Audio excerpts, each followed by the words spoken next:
Decode presented by KEI Wires and Cables. विकसित भारत का विकसित वायर को presented by Muthoot finance gold loan. सोना क्या नहीं कर सकता। को powered by Mongia steel, steel का बादशाह। पंजाब नेशनल बैंक, भरोसे का प्रतीक। रिन्यू क्लीन एनर्जी हमसे है। In association with JK smart tyre, safe fuel stay safe. Doctor ortho Ayurvedic oil एवं कैप्सूल, अब दर्द भी घुटने टेकेगा। सभी पशुपालकों की पसंद, देश का नंबर 1 कपिला पशु आहार।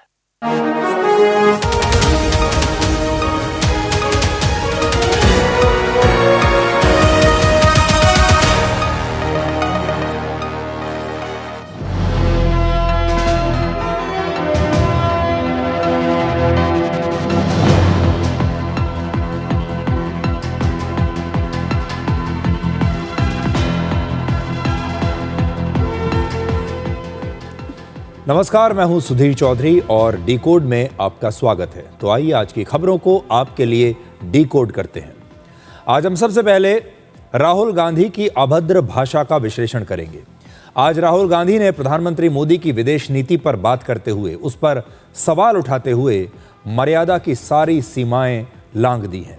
ऐसा लगता है कि जंतर मंतर पर विरोध प्रदर्शन के दौरान बनी अश्लील और अभद्र रील्स का सबसे ज्यादा असर राहुल गांधी के दिमाग पर हुआ है और उन्हें ये गलतफहमी हो गई है कि वो जितनी ज्यादा अभद्र भाषा का इस्तेमाल करेंगे उतना ही ज्यादा वायरल होंगे। लेकिन उन्हें ये बात याद रखनी होगी कि ऐसी भाषा से वायरल तो वो हो सकते हैं, लेकिन वोट उन्हें कभी नहीं मिलेंगे। 56 वर्ष के राहुल गांधी ये भूल गए कि वो जेन जी के बच्चे नहीं हैं, बल्कि लोकसभा में विपक्ष के नेता हैं। कांग्रेस पार्टी के नेता उन्हें प्रधानमंत्री पद का दावेदार मानते हैं। सबसे बड़ी बात यह कि आज उन्होंने इटली की प्रधानमंत्री जॉर्जिया मेलोनी के लिए बहुत ही अभद्र भाषा का प्रयोग किया, जिससे पता चलता है कि महिलाओं के बारे में उनके विचार कैसे हैं, उनके दिमाग में महिलाओं को लेकर क्या छवि है। हमारे देश में लोगों को बड़ी बड़ी SUV खरीदने और खूंखार कुत्ता पालकर अपनी ताकत दिखाने का आजकल बड़ा शौक है। पंजाब के पटियाला शहर में एक पिटबुल ने एक पति पत्नी पर हमला करके उन्हें बहुत बुरी तरह से घायल कर दिया। आप कह सकते हैं कि ये एक प्रकार का जानलेवा हमला था। आज हम पिटबुल के जरिए पावर दिखाने के इस ट्रेंड को आपके लिए डिकोड करेंगे और आखिर में आपको दिखाएंगे कि महाराष्ट्र में मशहूर इंटरनेशनल ब्रांड डोमिनोज के आउटलेट में जिस किचन में पिज्जा बनाया जा रहा था, वहां चारों तरफ मक्खियां और गंदगी थी। इसके बाद डोमिनोज पिज्जा के 4 आउटलेट्स का लाइसेंस सस्पेंड कर दिया गया। आज आपको हम दिखाएंगे कि कैसे जो बड़े बड़े ब्रांड्स हैं, पिज्जा हट, डोमिनोज, KFC और मैकडॉनल्ड्स जैसे बड़े इंटरनेशनल ब्रांड्स भारत में आ तो गए, लेकिन जिस क्वालिटी का वो अपने विज्ञापनों में दावा करते हैं, उस क्वालिटी को वो मेंटेन नहीं कर पा रहे हैं। लेकिन सबसे पहले लोकसभा में विपक्ष के नेता राहुल गांधी की अभद्र भाषा का विश्लेषण हम करेंगे, उसे आज हम डिकोड करेंगे। दिल्ली में आज राहुल गांधी ने प्रधानमंत्री मोदी की विदेश नीति पर सवाल उठाते हुए, उनकी विदेश नीति की आलोचना करते हुए अभद्रता की सारी सीमाएं पार कर दी।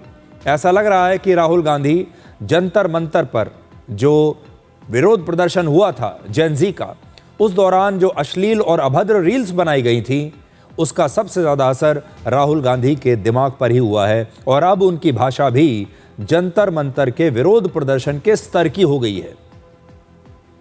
सरकार की बड़ी बड़ी पॉलिसीज, सरकारी नीतियों पर राहुल गांधी की भाषा जब आप देखेंगे तो आपको ऐसा लगेगा कि यह भाषा अब सड़क छाप हो चुकी है। यह बयान लोकसभा में विपक्ष के नेता का एक नैतिक पतन है। सबसे पहले आप देखिए कि हमारे देश की विदेश नीति का मजाक उड़ाने के लिए आज राहुल गांधी असल में प्रधानमंत्री मोदी की विदेश नीति का मजाक उड़ाना चाहते थे, लेकिन यह मजाक उड़ाते उड़ाते वो कहां पहुंच गए, ये देखिए। इनका पता नहीं कहां से इनके दिमाग में घुस गया। अब अजीब चीजें घुस जाती है, बट इनके माइंड में घुस गया कि फॉरेन पॉलिसी इज दिस।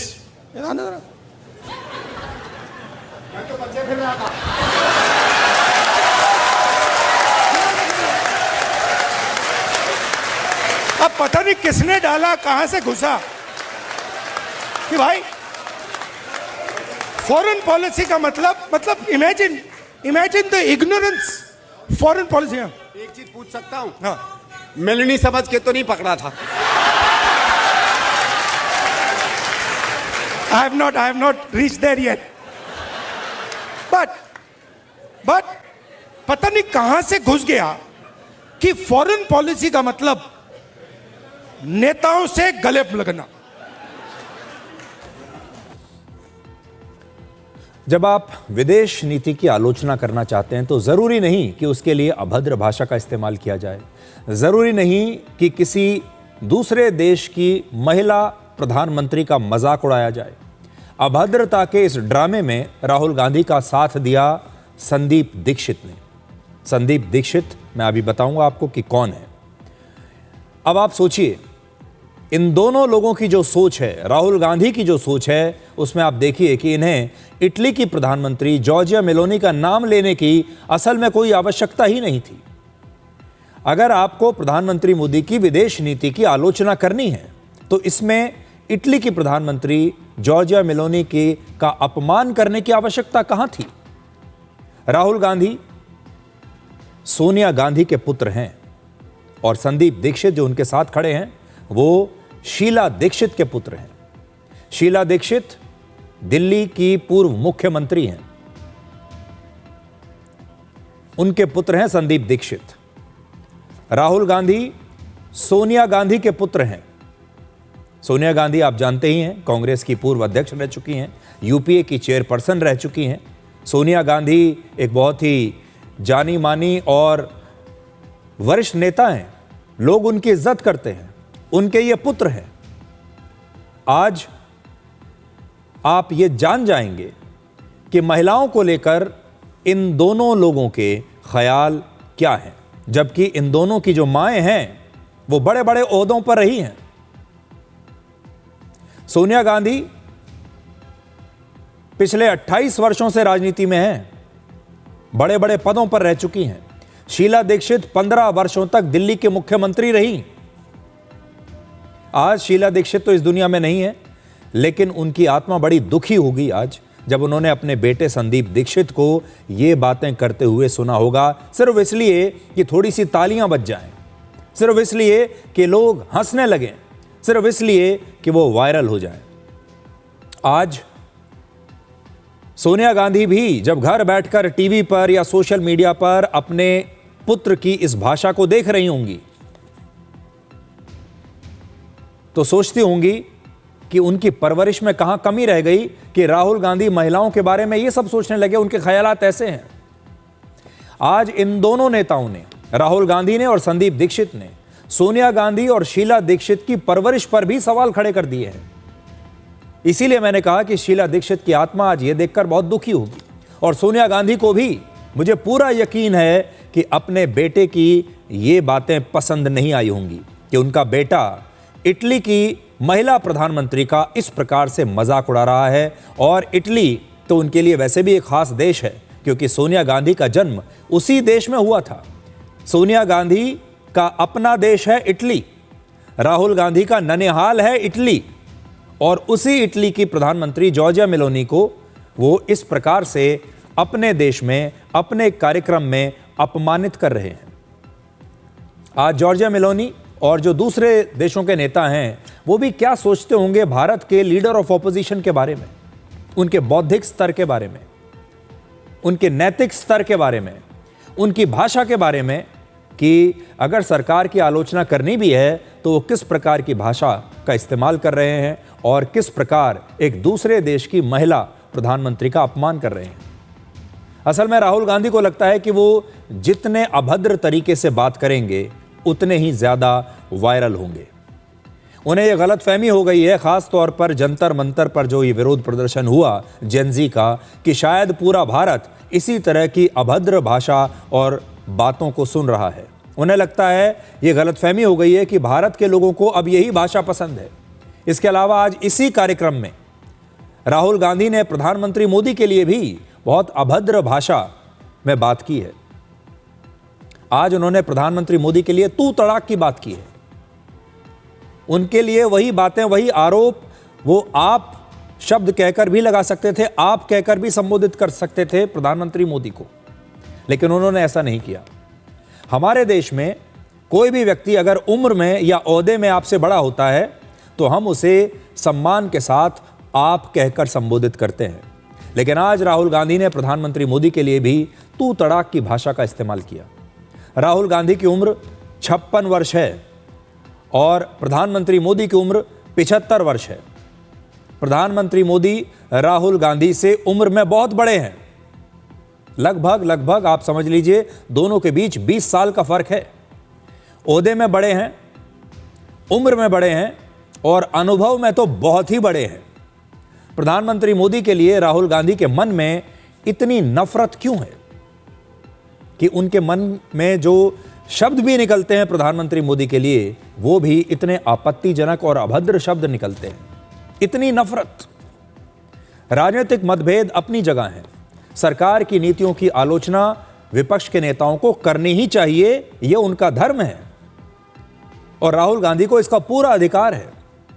लेकिन क्या इस तरह की अभद्र भाषा का इस्तेमाल राजनीतिक मर्यादा के दायरे में आता है? आज बड़ी बात यह है।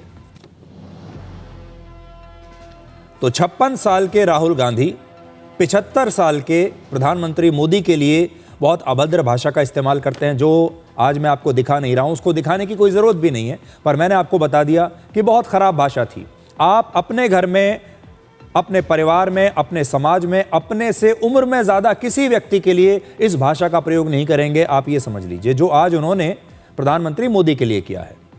अब देखिए, प्रधानमंत्री मोदी की भाषा और राहुल गांधी की भाषा का एक छोटा सा फर्क हम आपको दिखाते हैं। 10 अगस्त को दिल्ली में शरद पवार की नतनी और सांसद सुप्रिया सुले की बेटी के रिसेप्शन में प्रधानमंत्री मोदी शामिल हुए थे। अब ये जो रिसेप्शन था उसमें शरद पवार की जो नातिन की शादी का रिसेप्शन था, उसमें बड़े बड़े नेता आए थे, उसमें प्रधानमंत्री मोदी भी गए थे और पूरा गांधी परिवार भी गया था। इस दौरान प्रधानमंत्री मोदी जब वहां पर गए तो सामने प्रियंका गांधी वाड्रा खड़ी हुई थी और प्रधानमंत्री मोदी ने उन्हें इग्नोर नहीं किया। प्रधानमंत्री मोदी ने उनसे पूछा, प्रियंका जी कैसी हैं आप? सबसे पहले आप यही देखिए कि जब प्रधानमंत्री मोदी प्रियंका गांधी वाड्रा से मिले तो उन्होंने किस भाषा में उनसे बात की, देखिए आप।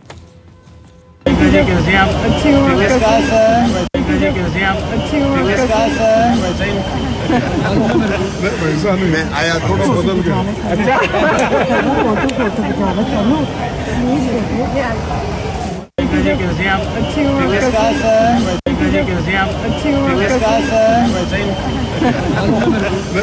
मैं आया थोड़ा बदल गया।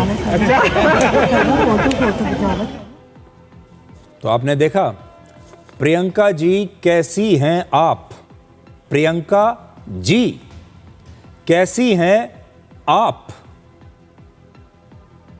वो ये भी कह सकते थे, प्रियंका कैसी हो तुम? वो ये भी कह सकते थे, प्रियंका तू कैसी है? और वो प्रियंका गांधी वाड्रा को सामने से देखकर पूरी तरह इग्नोर करके आगे भी बढ़ सकते थे। ये सारे विकल्प उनके पास थे, लेकिन उनकी भाषा आप देखिए। उन्होंने प्रियंका गांधी वाड्रा को देखकर रुके। प्रधानमंत्री मोदी की उम्र है 75 साल, प्रियंका गांधी वाड्रा की उम्र है 54 साल। दोनों के बीच में लगभग 21 वर्ष का फर्क है। प्रधानमंत्री मोदी से प्रियंका गांधी वाड्रा 21 साल छोटी हैं। इसके बावजूद प्रधानमंत्री मोदी उनसे कैसे मिलते हैं, क्या कहते हैं? प्रियंका जी और आप कहकर बात करते हैं। पूछते हैं कैसी हैं आप?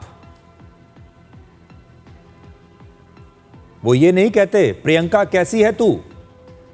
जबकि प्रियंका गांधी वाड्रा के भाई राहुल गांधी प्रधानमंत्री मोदी के लिए आप का इस्तेमाल नहीं करते, तुम का इस्तेमाल भी नहीं करते, तू का इस्तेमाल करते हैं।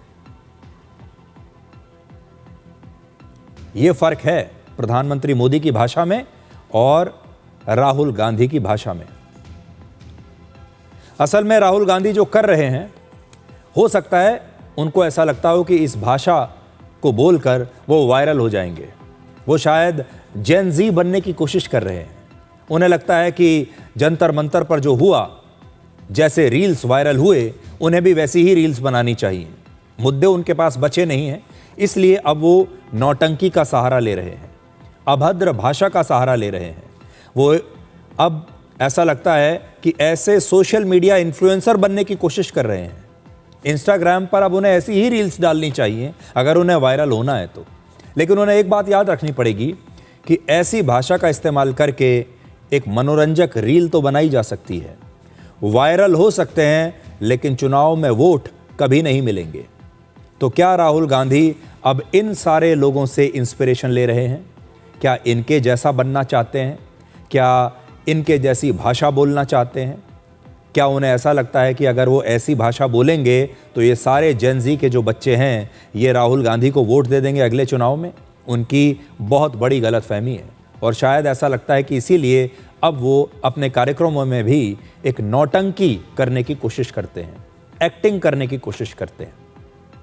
आज बीजेपी ने राहुल गांधी की इस भाषा का जवाब दिया है और बीजेपी के नेताओं का कहना है कि राहुल गांधी की ये भाषा असभ्य है और अहंकारी है। वो घमंड बोल रहे हैं ना, उनके आचरण में भी घमंड है, उनके चाल चलन में भी घमंड है, अहंकार भरी भाषा है, मर्यादा रखना नहीं चाहते वो किसी भी पद की, अमर्यादित आचरण करते हैं, झूठ बोलो और भाग जाओ, ये उनकी विशेषता हो गई है। तो राहुल गांधी जो हैं अब इस प्रकार से वायरल होने की लगातार कोशिश कर रहे हैं। आज हम राहुल गांधी से एक बात ज़रूर कहना चाहते हैं कि वो इस तरह की अभद्र भाषा का इस्तेमाल करके वायरल हो सकते हैं, लेकिन वोट कभी नहीं मिलेंगे।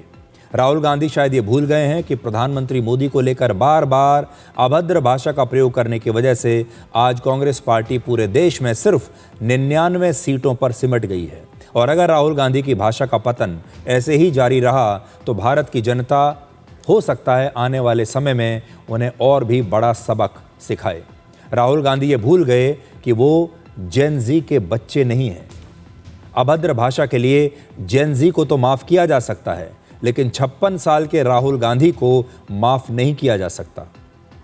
अब राहुल गांधी प्रधानमंत्री मोदी का विरोध करते करते भारत का ही अपमान करने लगे हैं और भारत के जो मित्र देश हैं उनके नेताओं का अपमान करने लगे हैं। अब उन्हें ऐसा लगता है कि जो विदेशी नेता ऐसे हैं, जो हमारे मित्र देशों के प्रधानमंत्री या राष्ट्रपति हैं, जिनके संबंध भारत के साथ अच्छे हैं, जिनकी मुलाकातें प्रधानमंत्री मोदी के साथ होती हैं, जो हमारी मदद कर रहे हैं, अब राहुल गांधी उन्हें भी अपना दुश्मन समझने लगे हैं और इसलिए अब उनकी भी आलोचना करने लगे हैं। और इसके लिए उन्होंने अपने ननिहाल इटली की प्रधानमंत्री को भी छोड़ा नहीं।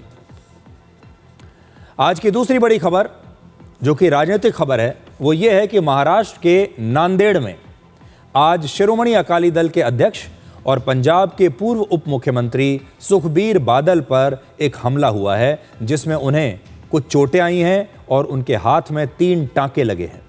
यह हमला एक गुरुद्वारे में हुआ। सबसे बड़ी बात यह है कि वो एक गुरुद्वारे में गए थे जहां पर उन पर यह हमला हुआ। सबसे पहले आप सुखबीर बादल की ये तस्वीरें देखिए जो आज उपलब्ध हैं, जब उन्हें इलाज के लिए इस हमले के बाद अस्पताल लाया गया था।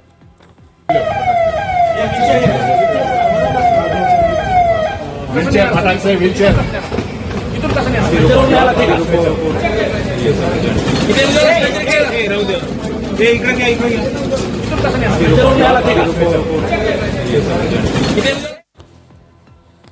जिस व्यक्ति ने सुखबीर सिंह बादल पर हमला किया है उसका नाम है जसपाल सिंह और इसकी उम्र है लगभग 62 वर्ष। वो पुणे का रहने वाला है। LLB तक उसने पढ़ाई की है और बाद में वो निहंग परंपरा से जुड़ गया, या कह लीजिए कि वो निहंग अपने आप को बताता है। पिछले 2 साल से वो इस गुरुद्वारे में सेवादार था। अब इसे हिरासत में ले लिया गया है और ऐसा कहा जा रहा है कि जब हमलावर को पकड़ा गया तो उसकी पगड़ी गिर गई थी, इसलिए हिरासत में लेने से पहले उसकी पगड़ी को दोबारा से बांधा गया। वो तस्वीर है ये। पुलिस का कहना है कि अभी तक हमले की वजह क्या है ये पता नहीं चल पा रहा है और अभी इस हमले की जांच चल रही है।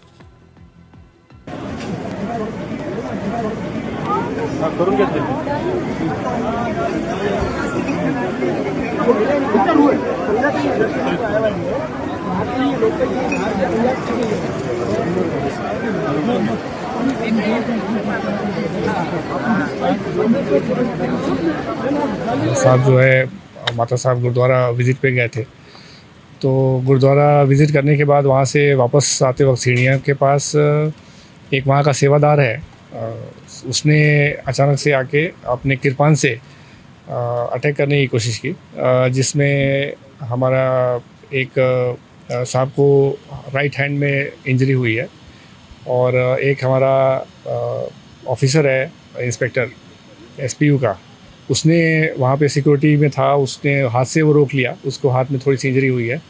ये होते ही हमने इमीडिएटली उस जो अटैकर था उसको अपने कस्टडी में ले लिया और उससे इंट्रोगेशन चल रही है। वो लगभग 62 साल का उम्र का है और लगभग 2 साल से यहाँ पे एज सेवादार काम कर रहा था गुरुद्वारे में। हमला जो सेवादार के पास किरपान होता है उस किरपान से ही किया और हमले का रीज़न अभी तक उसने कुछ स्पेसिफिक कोई ऐसा डिटेल रीज़न बता नहीं रहा है। हमारा इंट्रोगेशन उसके साथ चल रहा है। उसके पीछे की पूरी छानबीन की जा रही है, जांच की जा रही है, जो उसकी बैकग्राउंड चेक और उसके कनेक्शंस, ये सारी चीज़ें हम डिटेल में इन्वेस्टिगेट कर रहे हैं। इसमें बहुत सारी एजेंसीज, ATS और हम ये सभी लोग मिलकर कर रहे हैं। सुखबीर सिंह बादल की उम्र 64 साल है, 64 ईयर्स। पंजाब के एक बड़े नेता माने जाते हैं, 4 बार लोकसभा के सांसद रह चुके हैं, पंजाब के पूर्व उप मुख्यमंत्री रह चुके हैं और उन्हें Z+ कैटेगरी की सुरक्षा प्राप्त है। सुखबीर बादल पर पहले भी हमला हो चुका है। दिसंबर 2024 में एक पूर्व आतंकवादी नारायण सिंह चौड़ा ने अमृतसर के स्वर्ण मंदिर के बाहर सुखबीर बादल पर बहुत करीब से गोली चलाने की कोशिश की थी। हालांकि वो अपने निशाने से तब चूक गया था और सादे कपड़ों में तैनात एक पुलिसकर्मी ने उसे तब पकड़ भी लिया था। लेकिन बड़ी बात यह है कि सुखबीर बादल पर हाल फिलहाल 2 हमले हो चुके हैं। पहला स्वर्ण मंदिर पर हुआ जो हमने आपको दिखाया और दूसरा हमला भी गुरुद्वारे में ही हुआ, इस बार नांदेड़ के गुरुद्वारे में हुआ और दोनों ही हमले जो हैं वो सिख समुदाय की तरफ से हुए हैं।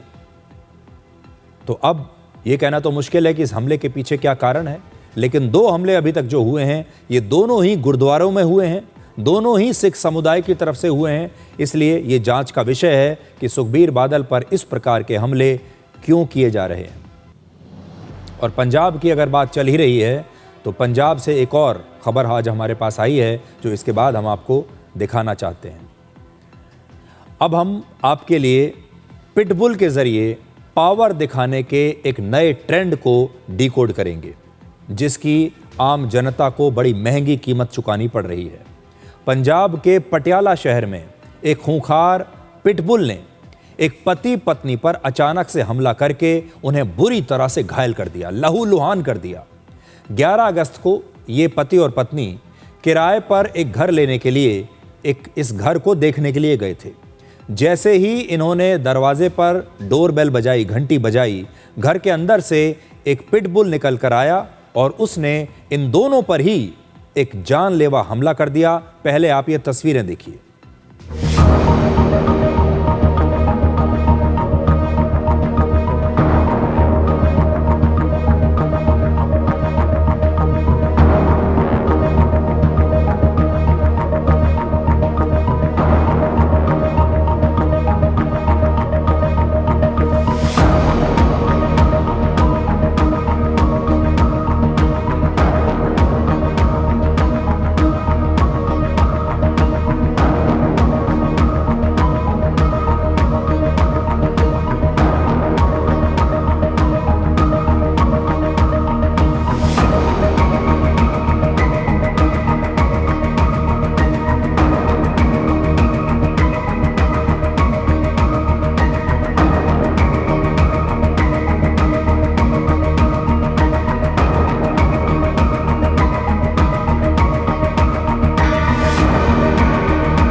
इन तस्वीरों में आपने देखा ये पिटबुल लगातार इस पति पत्नी को नोचता रहा, लहू लुहान कर दिया। इनकी चीखें सुनकर आसपास के 3-4 लोगों ने इस डॉग को रोकने के लिए कई बार डंडों से हमला भी किया इस डॉग के ऊपर, लेकिन ये पिटबुल इसके बाद भी रुका नहीं। इस हमले में पति को बहुत गहरी चोटें आई हैं और घाव इतने गहरे हैं कि इस व्यक्ति को टांके लगाने पड़े और पत्नी तो अब भी अस्पताल में भर्ती है और पत्नी की, इस महिला की सर्जरी करनी पड़ी। दोनों एक प्रकार से इतने घायल हुए, आप कह सकते हैं कि ये जानलेवा हमला था। पुलिस ने इस मामले में एफआईआर दर्ज कर ली है और ये सिर्फ एक कुत्ते का मामला नहीं है, बल्कि सोच का भी नतीजा है, जहां ताकत और स्टेटस सिंबल के शौक की कीमत अब दूसरे लोगों को अपनी जान जोखिम में डालकर इस प्रकार से चुकानी पड़ रही है। ਤੇ ਉੱਥੇ ਜਾਂਦੇ ਸਾਰ ਜਦੋਂ ਕੁੰਡਾ ਖੁੱਲਿਆ ਤਾਂ ਸਾਡੇ ਕੁੰਡਾ ਖੁੱਲ੍ਹਦੇ ਹੀ ਸਾਰ ਸਾਡੇ ਕੁੱਤੇ ਨੇ ਹਮਲਾ ਕਰਿਆ ਜੀ, ਜਿਹੜੀ ਕੁੱਟੀ ਅਸੀਂ ਦੇਖਣੀ ਸੀ। ਪਿਟਬੁਲ ਕੁੱਤਾ ਸੀਗਾ ਜੀ, ਉਹਨੇ ਸਿੱਧਾ ਹਮਲਾ ਹੀ ਕਰਿਆ ਸਾਡੇ ਤੇ, ਜਿਸ ਤੇ ਮੇਰੇ ਤੇ ਮੇਰੀ ਵਾਈਫ ਦਾ ਬਹੁਤ ਨੁਕਸਾਨ ਹੋਇਆ ਜੀ। ਮੇਰੇ ਪੂਰੇ ਸਰੀਰ ਤੇ ਟੱਕ ਹੈ ਜੀ, ਮੇਰੇ ਬੈਕ ਤੇ, ਮੇਰੀ ਲੈਗਸ ਤੇ। ਮੇਰੀ ਵਾਈਫ ਦੀ ਸਰਜਰੀ ਹੋਈ ਹੈ ਜੀ ਤੇ ਉਹਨਾਂ ਦੇ ਬਾਜੂ ਦੀ ਸਰਜਰੀ ਹੈ ਜੀ, ਲੈਗਸ ਤੇ ਵੀ ਉਹਨਾਂ ਦੇ ਥਾਈਸ ਤੇ ਖਾਸਾ ਨੁਕਸਾਨ ਹੈ, ਦੋਨੋਂ ਬਾਜੂਆਂ ਦਾ ਜੀ। ਬਸ ਮੈਨੂੰ ਇਨਸਾਫ ਦਿਲਾਇਆ ਜਾਵੇ ਬਸ। ਹਾਂਜੀ ਹਾਂਜੀ, ਉਹ ਗਰਦਨ ਵੀ ਫੜ ਲੈਂਦਾ ਜੀ ਕੁੱਤਾ, ਉਹ ਰੁਕਿਆ ਹੀ ਨਹੀਂ ਜੀ। ਜਦ ਆਪਣੇ ਮਾਲਕ ਦੇ ਕਹਿਣ 'ਤੇ ਨਹੀਂ ਰੁਕਿਆ ਜੀ, ਤਾਂ ਉਹ ਕਿਸ ਦੇ ਕਹਿਣ 'ਤੇ ਰੁਕੇਗਾ ਜੀ। ਉਹ ਐਫਆਈਆਰ ਅਸੀਂ ਦਰਜ ਕਰਤੀ ਹੈ, ਰਜਿਸਟਰਡ ਐਫਆਈਆਰ ਨੰਬਰ 137, ਜਿਹੜੇ ਕੱਲ੍ਹ ਵੀ ਧਾਰਾ ਦੱਸਿਆ ਸੀ 291 ਤੇ 125 BNS ਦੇ ਤਹਿਤ ਐਫਆਈਆਰ ਦਰਜ ਕਰਤੀ ਹੈ। ਉਹਨਾਂ ਨੇ ਅਨਨੋਨ ਬੰਦੇ ਦਾ ਨਾਮ ਲਿਖਾਇਆ, ਉਹਨਾਂ ਨੂੰ ਪਤਾ ਨਹੀਂ ਹੈ ਕੁੱਤਾ ਕਿਹਦਾ, ਪਰ ਉਹ ਉਹਨਾਂ ਨੇ ਇਹ ਲਿਖਾਇਆ ਵੀ ਜਿਸ ਘਰ ਦੇ ਵਿੱਚੋਂ ਨਿਕਲਿਆ ਸੀਗਾ, ਜਿਹੜੇ ਘੁੰਮਣ ਨਗਰ ਦੇ ਵਿੱਚ ਆ, ਉਹਨਾਂ ਨੇ ਉਹੀ ਹਾਊਸ ਨੰਬਰ ਲਿਖਾਇਆ, ਪਲੱਸ ਉਹ ਗਲੀ ਗੁਲੀ ਜਿਹੜਾ ਐਡਰੈਸ ਸੀ ਉਹ ਲਿਖਾਇਆ। ਉਹ ਕਹਿੰਦੇ ਸਾਨੂੰ ਨਹੀਂ ਪਤਾ ਕੁੱਤਾ ਇਹਨਾਂ ਦਾ ਕਿਸੇ ਹੋਰ ਦਾ। ਉਹ ਹੁਣ ਪਾਰਟ ਆਫ ਤਫਤੀਸ਼ ਹੈ ਵੀ ਅਸੀਂ ਹੁਣ ਪਤਾ ਕਰਦੇ ਹਾਂ ਵੀ ਕਿਹਨਾਂ ਦਾ ਕੁੱਤਾ, ਤੇ ਉਹਨੂੰ ਅਸੀਂ ਨਾਮਜ਼ਦ ਕਰਨਾ। ਉਹ ਰਾਤੀ ਉਹਨਾਂ ਨੇ ਕਾਫੀ ਲੇਟ ਲਿਖਾਇਆ ਇਹ ਗੱਲ, ਤੇ ਹੁਣੀ ਬਸ ਸਾਡੇ ਆਈਓ ਗਿਆ ਹੋਇਆ, ਦੱਸਦੇ ਤੁਹਾਨੂੰ ਅੱਧੇ ਘੰਟੇ ਤੱਕ ਦੱਸਦੇ ਹੈਗੇ। हमारे देश में ये पिटबुल के अटैक की पहली घटना नहीं है। इससे पहले भी हमारे देश में कुत्तों के काटने की इस तरह की बहुत सारी घटनाएं होती रही हैं, चाहे वो पिटबुल हों, चाहे वो दूसरी नस्ल के डॉग्स रहे हों। ये सारी तस्वीरें आप एक एक करके देखिए।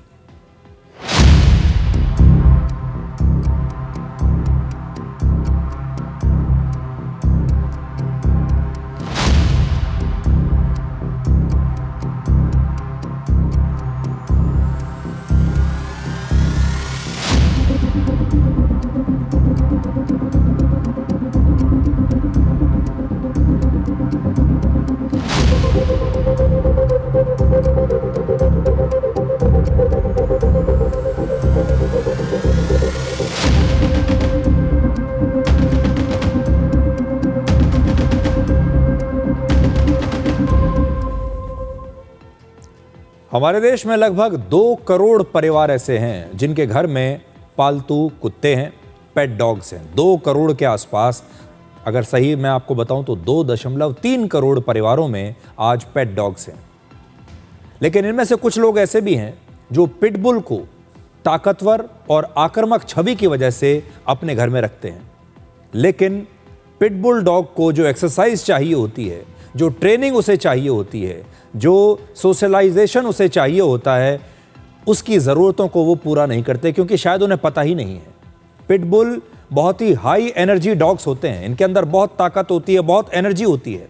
अगर इन्हें पर्याप्त एक्सरसाइज ना मिले और इन्हें नई एक्टिविटीज़ करने को ना मिलें, लगातार आप इन्हें बाहर लेकर ना जाएं और इन्हें अपने घर में लगातार बांध कर रखा जाए, तो वो कई बार आक्रामक हो जाते हैं। और हो सकता है कि पटियाला की इस घटना में भी यही हुआ हो। लोग शौक के लिए, अपने पड़ोसियों पर रौब डालने के लिए पिटबुल खरीद लेते हैं, उसे अपने घर में रख तो लेते हैं, लेकिन उसे संभाल नहीं पाते। वर्ष 2022 से लेकर 2024 के बीच, इन 2 वर्षों में हमारे देश में डॉग बाइट के मामले लगभग 70% तक बढ़ गए हैं। हालांकि ये वो मामले मैं आपको बता रहा हूं जिन्हें रिपोर्ट किया गया है। ऐसे कितने मामले होते हैं डॉग बाइट्स के जिनके बारे में पता ही नहीं चलता। इसलिए वर्ष 2024 में भारत सरकार ने ही कुत्तों के हमलों की नई शिकायतों के बाद एक एडवाइजरी जारी की, जिसमें पिटबुल, रॉटवाइलर और अमेरिकन बुलडॉग जैसी कई ब्रीड्स को इंसानों के लिए खतरनाक बताया गया और इन पर बैन लगाने की सिफारिश की गई। इस समय उत्तर प्रदेश के गाजियाबाद और कानपुर में पिटबुल को रखने और बेचने पर बैन है। इसी तरह चंडीगढ़, पंचकुला, चेन्नई और गोवा और झारखंड जैसे राज्यों में भी पिटबुल पर बैन लगा हुआ है। अब आप सोचिए कि चंडीगढ़ में पिटबुल पर बैन है, लेकिन चंडीगढ़ से ही कुछ दूर उसी पंजाब में लुधियाना में इस परिवार ने पिटबुल को अपने घर में रखा हुआ था। इसका मतलब यह है कि हमारे देश में नियम तो बना दिए जाते हैं, एडवाइजरीज दे दी जाती हैं, लेकिन उनका पालन कोई नहीं करता। थोड़ा सा आपको आज पिटबुल के बारे में भी बताते हैं। पिटबुल की कहानी 19वीं सदी के इंग्लैंड से जुड़ी है। इस दौर में ओल्ड इंग्लिश बुलडॉग्स और छोटे और फुर्तीले शिकारी डॉग्स को क्रॉस ब्रीड करके ऐसे डॉग्स तैयार किए गए जो ताकतवर होने के साथ साथ तेज भी हों, फुर्तीले हों, ताकतवर हों और फुर्तीले हों। शुरुआत में इन डॉग्स का इस्तेमाल बुल बेटिंग यानी सांडों की लड़ाई और बाद में डॉग फाइट में किया जाने लगा। बाद में 19वीं सदी में जब लोग इन डॉग्स को लेकर अमेरिका पहुंचे तो इनका इस्तेमाल शिकार करने के लिए और रखवाली करने के लिए होने लगा। एक समय ऐसा भी था जब पिटबुल को एक लॉयल और फैमिली फ्रेंडली डॉग माना जाता था और पिछले कुछ दशकों से पिटबुल जैसे खूंखार डॉग्स की भारत में संख्या तेजी से बढ़ी है और इनकी डिमांड भी भारत में बहुत बढ़ गई है। अब हमारा यह कहना है कि अगर आप अपने घर की सुरक्षा के लिए ऐसे डॉग्स को पाल रहे हैं तो इससे कहीं ज़्यादा बेहतर होगा कि आप दूसरे विकल्प इसके लिए आजमाएं अपने घर को सुरक्षित रखने के लिए। आप अपने घर में सीसीटीवी कैमरे लगवाइए, अलार्म सिस्टम लगवाइए, अपने घर में चाहें तो सिक्योरिटी गार्ड रख सकते हैं, लेकिन घर की रखवाली के लिए इतना खतरनाक कुत्ता रखना जो कि आपके पड़ोसियों के लिए जानलेवा बन जाए, समाज के लिए जानलेवा बन जाए, ये समझ में आती नहीं बात। सवाल यह है कि सुरक्षा के लिए ऐसा जानवर क्यों पालें जिसे संभालना ही मुश्किल हो और जो सुरक्षा देने की बजाय खुद ही समाज के लिए खतरा बन जाए। भारत जैसे देश में जहां 150 करोड़ लोग रहते हैं, इनमें से ज़्यादातर लोगों को अपना एक आइडेंटिटी क्राइसिस है। वो अपने काम के ज़रिए अपनी कोई पहचान बना नहीं पाते। साथ ही वो ये भी चाहते हैं कि जब वो बाहर निकलें घर से तो लोग उनकी तरफ देखें, उनकी तरफ ध्यान दें। वो समाज का ध्यान अपनी ओर हर कीमत पर आकर्षित करना चाहते हैं। कई लोगों में ये भी भावना आती है कि उनका समाज में दबदबा होना चाहिए। इसलिए आपने देखा होगा हमारे देश में एक रिवाज चल पड़ा है बड़ी बड़ी SUVs खरीदने का। कितने लोग हमारे देश में हैं जिन्हें ज़रूरत नहीं है लेकिन वो SUV ही खरीदना चाहते हैं, और उसका कारण यही है कि वो चाहते हैं कि वो समाज में अपना एक दबदबा बना कर रखें, चाहे वो गाड़ी की वजह से ही क्यों ना हो। हमारे देश में बहुत सारे लोग अपनी गाड़ियों में तेज़ और शक्तिशाली हॉर्न लगाते हैं, बड़े शक्तिशाली म्यूज़िक सिस्टम्स लगाते हैं जिसमें वो तेज़ गाने और म्यूज़िक चलाते हैं। अपनी गाड़ियों में कंपनी से जो टायर आते हैं उन्हें हटाकर बड़े बड़े टायर लगा लेते हैं या इस प्रकार की एक्सेसरीज लगवाते हैं ताकि जनता, लोग सड़क पर उन्हें देखें।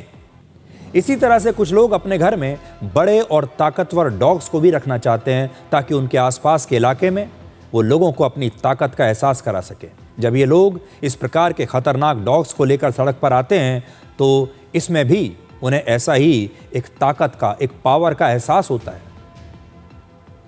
एक मशहूर गज़ल है जिसके बोल हैं, जो ख़ानदानी रईस हैं वो मिजाज रखते हैं नर्म अपना, तुम्हारा लहजा बता रहा है कि तुम्हारी दौलत नई नई है।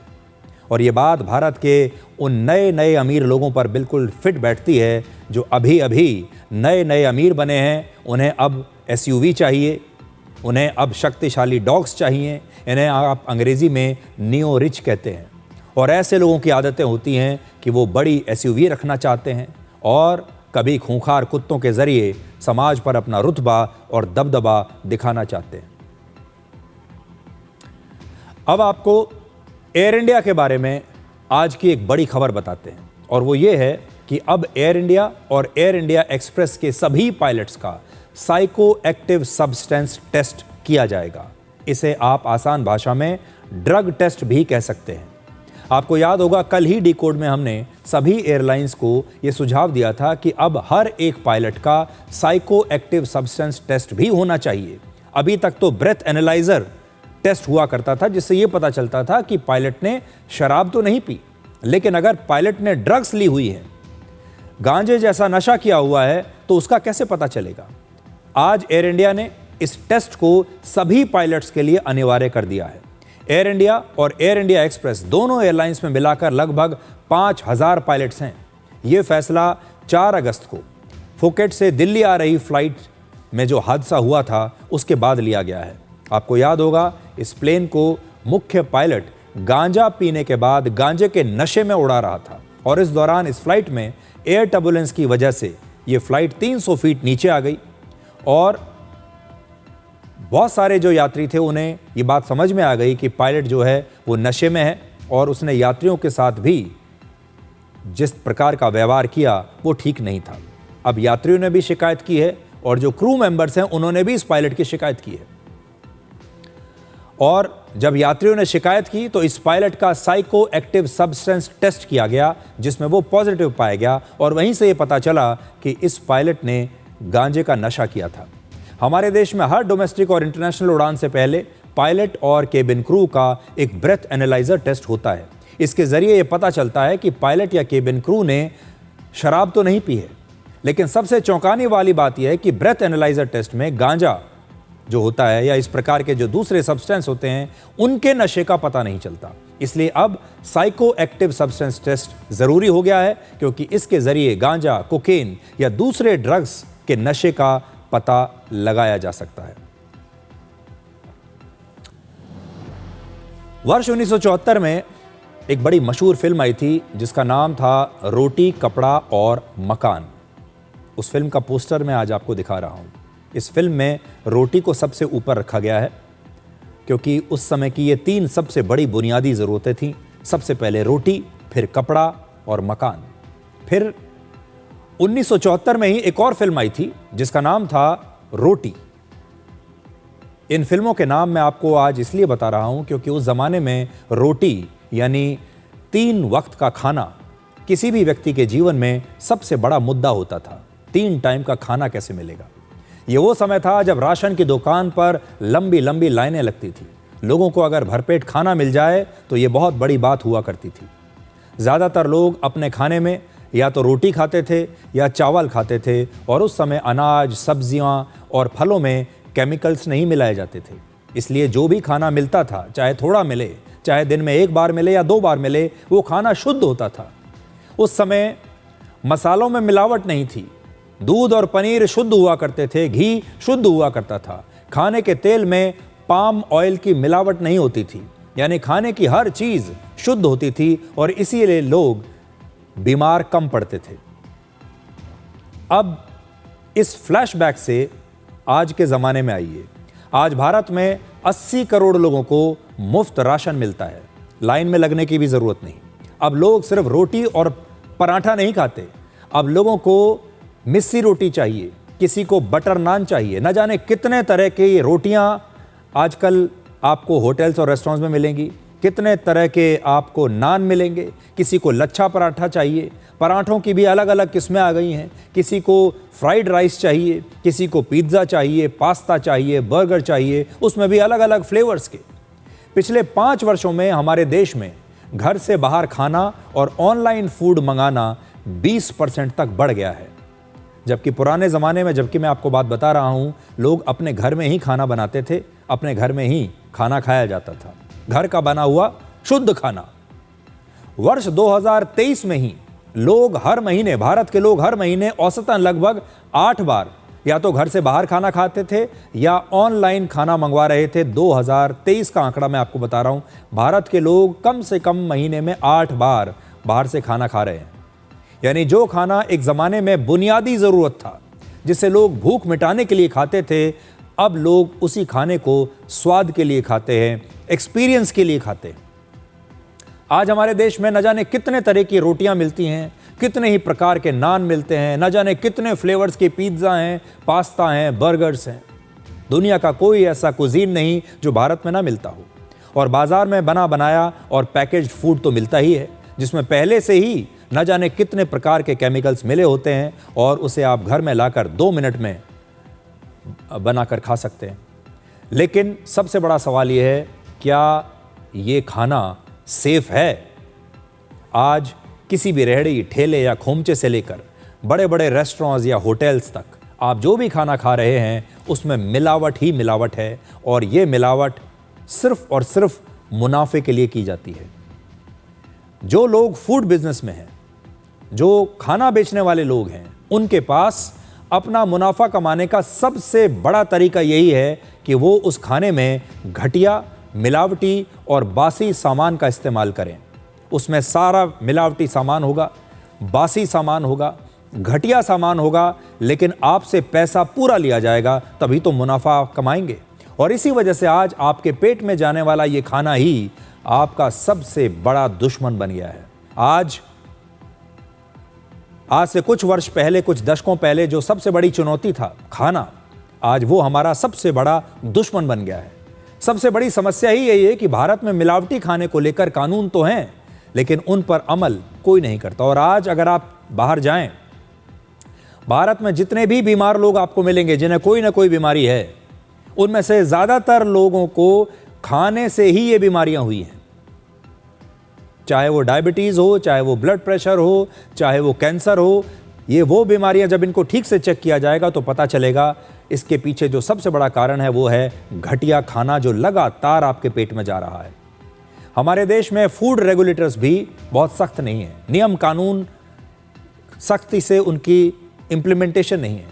कई राज्यों में फूड सेफ्टी डिपार्टमेंट्स में बहुत ही कम स्टाफ है, जांच के लिए पर्याप्त लेबोरेटरीज नहीं है, और अक्सर जो मामले ऐसे मिलते भी हैं उन पर सख्त कार्रवाई या तो होती ही नहीं है या उसमें बहुत समय लग जाता है। रेड में सैंपल पकड़ने से लेकर दोषी पर कार्रवाई करने तक लंबा समय निकल जाता है। इससे कानून का असर कमजोर पड़ जाता है। सिर्फ कितनी रेड्स हुई हैं और बाजार से कितना सामान जब्त हुआ है ये बताना काफी नहीं है। जरूरी यह है कि जांच के बाद जो रेस्टोरेंट दोषी मिले उन पर सख्त कार्रवाई होनी चाहिए, क्योंकि फूड सेफ्टी की असली सफलता इस बात से नहीं मापी जानी चाहिए कि कितने रेड हुए, बल्कि इससे मापी जानी चाहिए कि बार बार नियम तोड़ने के मामलों में कितनी कमी आई है। सबसे चिंता की बात यह है कि आप जो बड़ी बड़ी कंपनियों से ब्रांडेड पिज्जा या बर्गर मंगाकर खा रहे हैं, हो सकता है वो भी मिलावटी और घटिया हों। महाराष्ट्र के फूड सेफ्टी डिपार्टमेंट ने डोमिनोज पिज्जा के 4 आउटलेट्स का लाइसेंस रद्द कर दिया है। इनमें से 3 आउटलेट मुंबई में है और 1 आउटलेट सतारा जिले में है। सबसे पहले इन तस्वीरों को देखिए। ये एक इंटरनेशनल पिज्जा ब्रांड डोमिनोज के आउटलेट की तस्वीरें हैं। यहां जो पिज्जा तैयार किया जा रहा है उस पर मक्खियां भिनभिना रही हैं। जिस अवन में पिज्जा बनता है उस अवन में इतनी गंदगी है कि इसे देखकर ऐसा लगता है कि न जाने कितने हफ्तों से या महीनों से इस अवन की सफाई नहीं की गई है। आप जरा पहले तस्वीरें देखिए।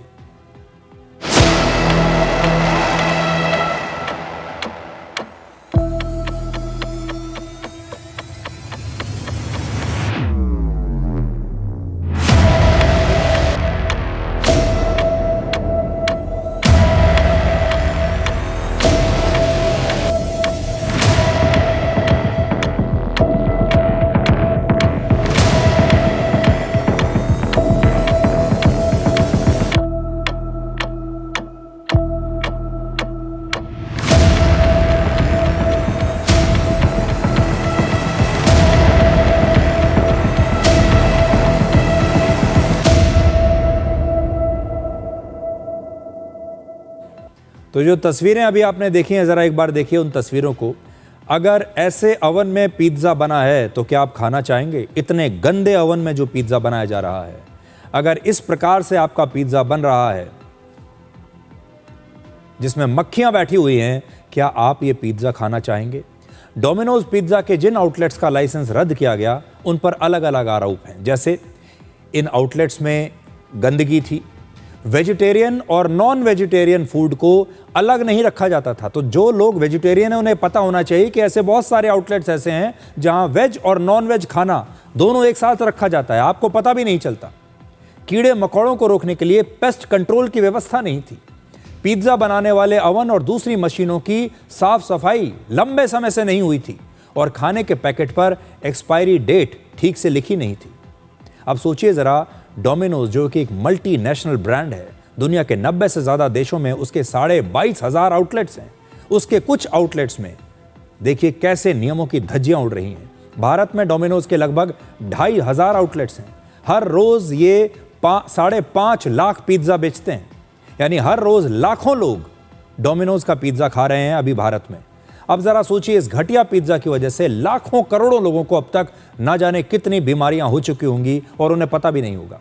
डोमिनोज के अलावा महाराष्ट्र में ही KFC, पिज्ज़ा हट, मैकडॉनल्ड्स, सबवे, बर्गर किंग और स्टारबक्स जैसे बड़े बड़े ब्रांड्स के कुल 104 रेस्टोरेंट्स की जांच की गई और इनमें से सिर्फ 2 रेस्टोरेंट्स ही ऐसे पाए गए जो पूरी तरह से सारे नियमों का पालन कर रहे थे और जहां का खाना पूरी तरह शुद्ध था। सोचिए, 104 में से सिर्फ 2। आज पिज्जा हट, डोमिनोज, KFC और मैकडॉनल्ड्स जैसे बड़े बड़े इंटरनेशनल ब्रांड्स भारत में आ तो गए, लेकिन ये जिस क्वालिटी का अपने विज्ञापनों में दावा करते हैं उस क्वालिटी को ये मेंटेन नहीं कर पा रहे। और ये खबर देखने के बाद आप सभी लोग पूरे विश्वास के साथ इन ब्रांड्स का खाना कभी खा भी नहीं पाएंगे। अब एक छोटा सा ब्रेक के बाद आपको बताएंगे कि आर्टिफिशियल इंटेलिजेंस हो सकता है बगैर रुके और बगैर थके इंसानों के मुकाबले कोई भी काम जल्दी कर दे, लेकिन अगर आप इसे बॉस बना देंगे तो ये कई बार आपका नुकसान भी कर सकता है। ये खबर इस ब्रेक के बाद।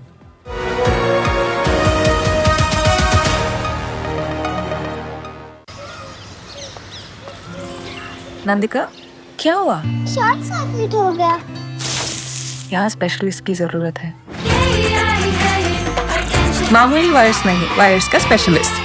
KEI wires and cables, her tension सहित चलती रहे। भारत की सबसे बड़ी gold loan NBFC Muthoot finance से गोल्ड लोन लीजिए और फिर देखिए सोना क्या नहीं कर सकता। कॉल कीजिए 1-800-313-1212। मैं करता हूँ ना। मैं करूँगा। ओए, कार्ड्स की दुकान, इतने कार्ड्स कौन रखता है? ये ग्लोबल लग्जरी होटल्स के लिए, ये स्टे स्पा, फाइन डाइनिंग के लिए, वर्ल्ड क्लास गोल्फ प्रिविलेजेस के लिए। पंजाब नेशनल बैंक का लग्जरा मेटल क्रेडिट कार्ड लो and get unlimited domestic and international lounge access, unlimited stays, dining and much more. Cricket में आप और बैंकिंग में PNB दोनों ही चैंपियन हैं। PNB luxura metal credit card, PNB मेरा अपना बैंक। हिंदुस्तान मिले हिंदुस्तान से। जय हो देश हो विदेश हो जेके हो। देश का टायर JK टायर।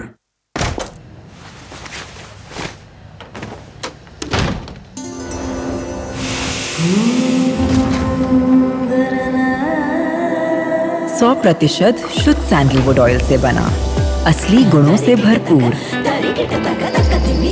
और खुशबू ऐसी जो दे एक खास एहसास।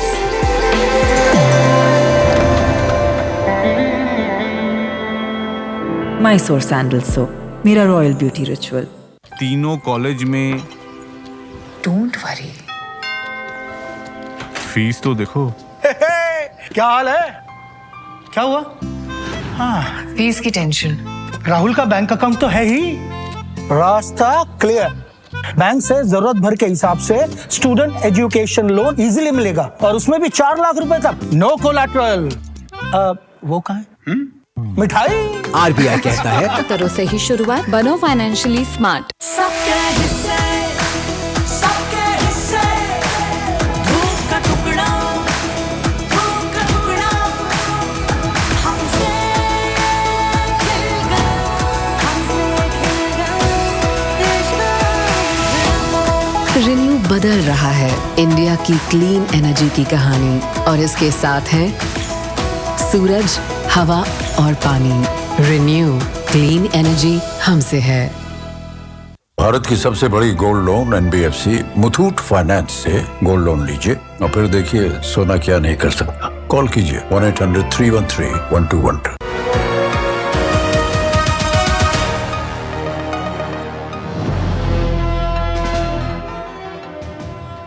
आपने आर्टिफिशियल इंटेलिजेंस को लेकर अक्सर ये सुना होगा कि आने वाले समय में ये इंसानों की नौकरियों को ख़त्म कर देगा, आप सबकी नौकरियां ले लेगा। लेकिन जब आर्टिफिशियल इंटेलिजेंस को बॉस बनाया गया तो वो लीडरशिप में फेल हो गया और जिस कंपनी का बॉस बनाया गया उसे 60 लाख का नुकसान भी उसका कर दिया। अमेरिका के सैन फ्रांसिस्को शहर में एक रिटेल स्टोर के मालिक ने एक प्रयोग के तौर पर एआई को अपना स्टोर चलाने की जिम्मेदारी दी। इस एआई एजेंट का नाम है लूना। ये एक तरह का छोटा सा लाइफस्टाइल और गिफ्ट रिटेल स्टोर है जहां पर ग्रीटिंग कार्ड्स, बुक्स, कैंडल्स और मग्स जैसे सामान बेचे जाते हैं। इस स्टोर के मालिक ने एआई मैनेजर को ज़्यादा से ज़्यादा मुनाफा कमाने का लक्ष्य दिया, लेकिन 4 महीने में ही इस एआई मैनेजर ने लगभग 60 लाख रुपए का नुकसान कर दिया। बिजनेस में घाटे के साथ साथ एआई मैनेजर लीडरशिप में भी फेल हो गया। जब भी कोई इस स्टोर का कोई कर्मचारी छुट्टी मांगता था तो ये एआई मैनेजर तुरंत उसकी सारी छुट्टियां अप्रूव कर देती थी। हालत यहां तक पहुंच गई कि कई बार उसने स्टोर के सारे कर्मचारियों को एक ही दिन छुट्टी दे दी, जिससे स्टोर को बंद करना पड़ा। कर्मचारी जब देर से काम पर आते थे तो ये एआई सिर्फ ये कहती थी कि चिंता मत करो, तनाव मत लो, कोई बात नहीं। एक एम्प्लॉय ने कार खरीदने के लिए ज़्यादा पैसे कमाने की वजह से मई में हर दिन काम करने की इच्छा जताई। उसने कहा मैं कार खरीदना चाहता हूँ, मुझे ज़्यादा पैसा कमाना है, मुझे हर रोज़ काम करने को दिया जाए ताकि मेरा ज़्यादा पैसा मैं कमा सकूँ। तो एआई मैनेजर ने इसके लिए भी मंजूरी दे दी, जबकि अमेरिका में इतने घंटे तक काम करना गैर कानूनी है। एआई मैनेजर को कर्मचारियों की प्राइवेसी का भी कोई ज़्यादा ख्याल नहीं है, ना ही समझ है।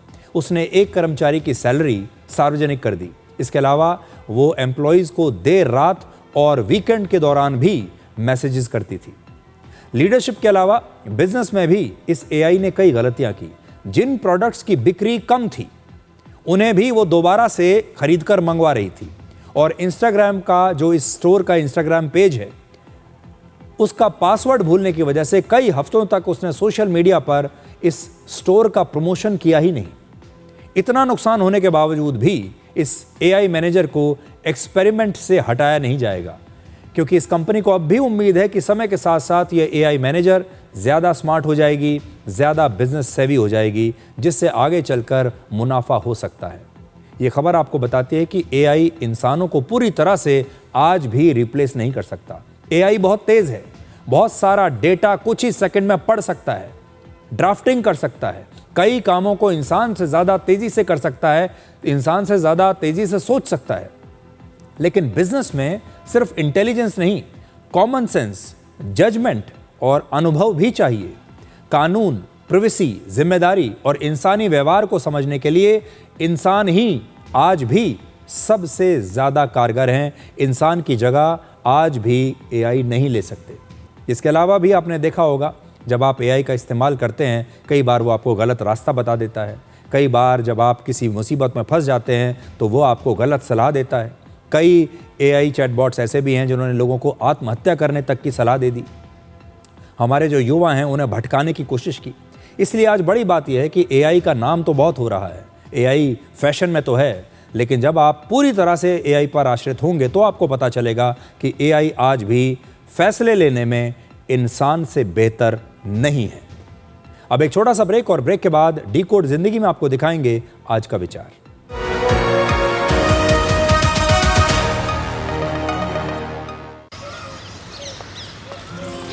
नंदिका, क्या हुआ? शॉर्ट सर्किट हो गया। यहाँ स्पेशलिस्ट की जरूरत है। मामूली वायर्स नहीं, वायर्स का specialist. KEI wires and cables, her tension सहे चलती रहे। भारत की सबसे बड़ी gold loan NBFC Muthoot finance से गोल्ड लोन लीजिए और फिर देखिए सोना क्या नहीं कर सकता। कॉल कीजिए 1-800-313-1212। इस देश की हर माँ, बच्चे, बूढ़े, जवान, खिलाड़ी, डॉक्टर, इंजीनियर, सबको गाय भैंस की दूध की शक्ति पर भरोसा है। पर जब इन पशुओं को कपिला पशु आहार मिलेगा, तभी तो दूध सिर्फ ज्यादा ही नहीं, शक्ति से भरपूर भी होगा। कपिला पशु आहार, देश का नंबर 1 पशु आहार। ये देख कैसे। हैप्पी बर्थडे भाई। दिखा? हाँ, मेरा फेवरेट कलर। हमेशा शॉपिंग। आई नो माँ, बट खर्चा करने की भी यही उम्र है, राइट? सेविंग करने की भी यही उम्र है। आई नो पा, सेव करो, सही जगह निवेश करो, रकम पर ब्याज मिलेगा, जिसे फिर से निवेश करने पर ब्याज मिलता रहेगा। आई नो ना। आरबीआई कहता है, करो सही शुरुआत, बनो फाइनेंशियली स्मार्ट।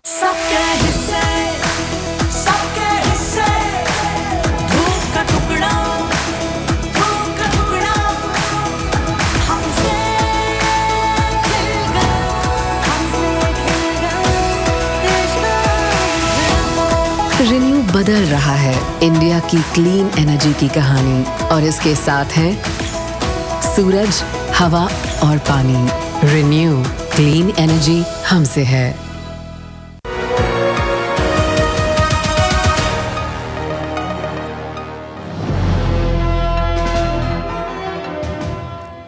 तो डिकोड के आज के इस एपिसोड को इस समय तक 5.9 मिलियन व्यूज मिल चुके हैं। 59 लाख व्यूज आज के एपिसोड को मिले हैं। आपके प्यार के लिए, भरोसे के लिए बहुत बहुत शुक्रिया। तो आज के लिए डिकोड में इतना ही। अब आपसे हमारी अगली मुलाकात होगी कल रात 9 बजे। तब तक आप खुश रहिए, सुरक्षित रहिए, स्वस्थ रहिए, और किरदार में अकड़ भी होनी चाहिए, क्योंकि बिना करंट के बिजली के तार को लोग मुंह से ही छील देते हैं। नमस्कार।